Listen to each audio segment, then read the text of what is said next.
بسم اللہ الرحمن الرحیم۔ حضرات محترم، میرے بھائی بہنوں اور بیٹیوں، عفو درگزر کی روایات آپ سن رہے ہیں۔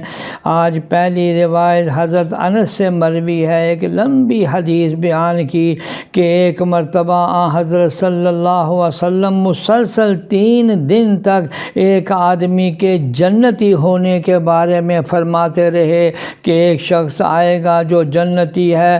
آپ کے فرمانے کے بعد ہر روز ایک انصاری صحابی تشریف لاتے۔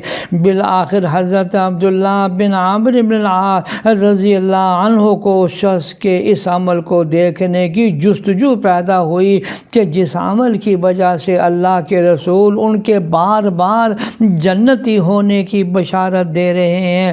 اس انصاری صحابی کے پاس حضرت عبداللہ بن عمر پہنچے اور 3 راتیں ان کے ہاں قیام کیا تاکہ ان کا عمل اور عبادات دیکھ سکیں، لیکن ان کے معمولات میں کوئی ایسی چیز نہیں تھی جو باقی لوگ نہ کرتے ہو، یعنی عبادات معمول کے تھے۔ چنانچہ اس صحابی سے رہا نہ گیا تو اس نے اپنے رہنے کی وجہ بتلا دی کہ آپ کے بارے میں رسول اللہ صلی اللہ علیہ وسلم نے بار بار جنتی ہونے کی بشارت دی، تو میں نے آپ کے پاس رہنے کا ارادہ کر لیا کہ آپ کا عمل دیکھ سکوں، جس کی وجہ سے رسول اللہ صلی اللہ علیہ وسلم نے آپ کے جنتی ہونے کا اعلان فرمایا ہے، لیکن میں نے ایسا کوئی خاص عمل آپ کے ہاں نہیں دیکھا جو باقی لوگوں میں نہ ہوتا ہو۔ ذرا بتلائیے وہ کون سا ایسا عمل ہے جس نے آپ کو اس مقام تک پہنچا دیا ہے جس کی بشارت رسول اللہ صلی اللہ علیہ وسلم دے رہے ہیں؟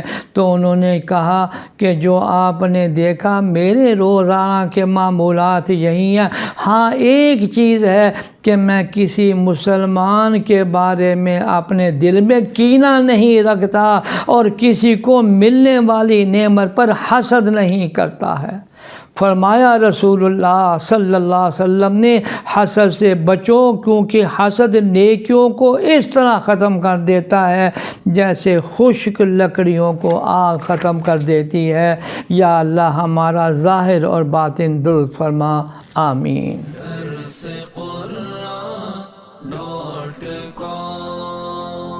www.darsequran.com